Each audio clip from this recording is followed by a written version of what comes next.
So I'm going to give a real life tangible example of how you need to be mindful of who you're spending time and energy with, because it really can shift your energy field.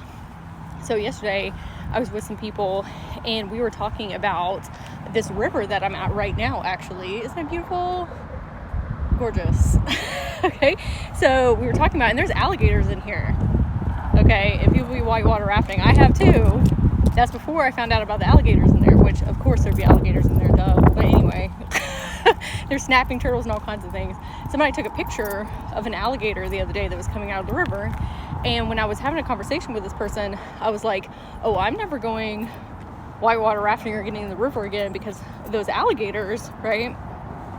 And as a pretext, the people that I was around, very negative, okay? Like fear, just a lot, okay? Just not the same like vibe, and that's fine. It's okay. And I noticed, like, while I was on my walk today, I was like, why did I say that? Like, why would I say that about the alligators? Like, they're just another like conscious being, and they're not going to mess with me if I don't mess with them. And I used to be super afraid of bees. Like, I was allergic as a kid, and I grew up on a farm, and I would get stung all the time. And I actually had to go to the hospital one time to get like an EpiPen situation. And also wasps were super scary.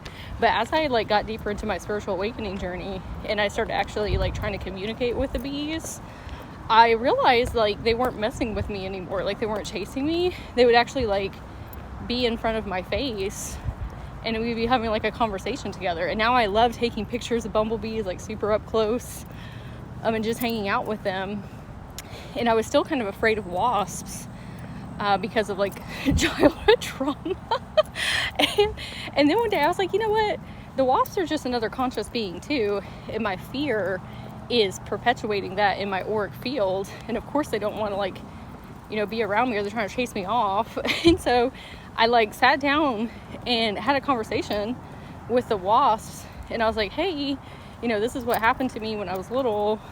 You just had like this whole thing. It was very healing, and now I don't run away from them, and they don't try and bother me. And the same thing with the alligator. I was like, if it's my time, it's my time. You know what I'm saying? And I'm divinely guided and blessed and protected, okay? And so I was thinking like, oh, it was because I was a part of a fear-based conversation before that. And so my brain like automatically flipped into like, oh, well, this is the worst case scenario. And then I'm out here at this walk, and I'm like, I didn't want to talk about the poor baby alligators like that. So anyway, just a reminder, like, if you're around a lot of fear and anxiety and panic, it can really shift your own energy field.